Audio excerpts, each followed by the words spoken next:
हम लोगों ने अपने धर्म को, अपनी सभ्यता संस्कृति को दूषित किया, अपमानित किया, कलंकित किया, बदनाम किया। खुद हम इसके जिम्मेदार हैं। जिस हिंदू सनातन धर्म ने भगवान भोलेनाथ को, महाकाल को, महादेव को, विश्वनाथ को ही गजेड़ी, भंगेड़ी, सुलफैया, नशेड़ी का उपमा दिया जाता है, उस धर्म में मीट, मांस और दारू की दुकानें प्रतिबंधित करने की मांग क्यों उठ रही है, हमें ये समझ में नहीं आता।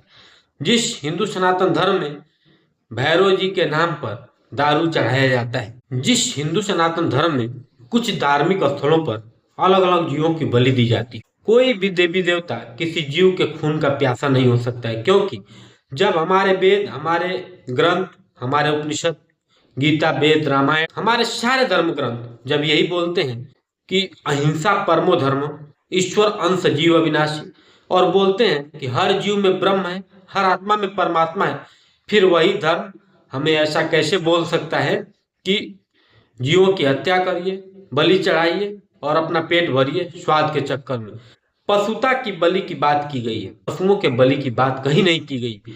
जो धर्म हमें जीवों पर दया करनी, ऐसा हमें उपदेश दे रहा है, जिस हमारे हिंदू सनातन धर्म में मिट्टी, पत्थर, पहाड़, नदियां, पर्वत, यहाँ तक कि झरने, यहाँ तक के पेड़ पौधे तक की पूजा करते हैं, चींटी से लेकर हाथी तक के।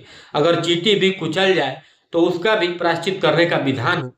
वो धर्म इतना विराट, हमारा इतना पुरातन सनातन सभ्यता संस्कृति जीव की हत्या करने के लिए हमें उपदेश दे सकती है। जब हमारे सारे धर्म ग्रंथ अहिंसा परमो धर्म, जीवों पर दया करने की ही बात कर रहे हैं, हर जीव में ब्रह्म की बात कर रहे हैं, हर आत्मा में परमात्मा की बात कर रहे हैं, हर मनुष्य में ईश्वर की बात कर रहे हैं, ईश्वर अंश जीव अविनाशी है।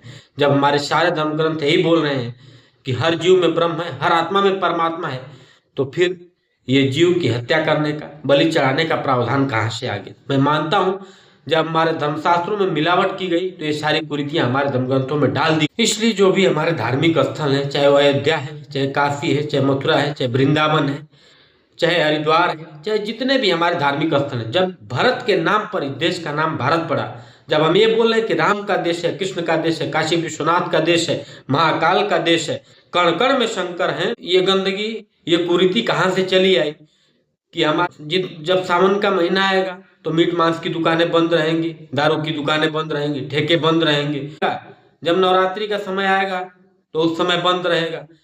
बाकी जब कांवड़ का मेला होगा, कुंभ का मेला होगा, कोई हमारे पर्व, तीर्थ, व्रत, त्योहार होंगे तो उस समय हम बंद की मांग उठा देंगे, बाकी समय चालू रहेगा। अरे भाई, जब राम जी के राज में सब नहीं था, ये सब राक्षस ही सेवन करते थे, तो फिर अगर हिंदू हैं, हम सनातनी हैं, तो हम अगर कोई भी धर्मशास्त्र में, मैं फिर बोल रहा हूँ बड़ी बड़ी जिम्मेदारी के साथ, पशुता की बलि की बात की गई है, पशुओं के बलि की कहीं बात नहीं की गई है। कहीं भी हमें कोई एक प्रमाण दिखा दे, पूरे शास्त्र, सारे हिंदू धर्मशास्त्र से उठा के, कोई भी हमारे हिंदू धर्म ग्रंथ का कोई भी विद्वान, सबसे हाथ जोड़कर मेरा आग्रह है, कहीं भी आप दिखा दीजिए। हम लोगों ने अपने धर्म को, अपनी सभ्यता संस्कृति को दूषित किया, अपमानित किया, कलंकित किया, बदनाम किया। खुद हम इसके जिम्मेदार हैं और हम बोल रहे हैं हम हिंदू हैं, हम सनातनी हैं। आपस में तनातनी है और हम सनातनी हैं। इसलिए जो भी नशा है, जो भी व्यसन है, जब हमारे धर्म ग्रंथ में ही कहा जा रहा है कि हम बुराइयों से दूर रहें, जीवों पर दया करें, अभी मैंने जो बोला, इसलिए बस धार्मिक स्थलों से कुछ विशेष दिन इन दुकानों का बंद होना मतलब मजाक है। आप हमारे वीडियो को शेयर करिए, चैनल को सब्सक्राइब करिए, लाइक करिए, कमेंट करिए। जय श्री राम, वंदे मातरम, जय।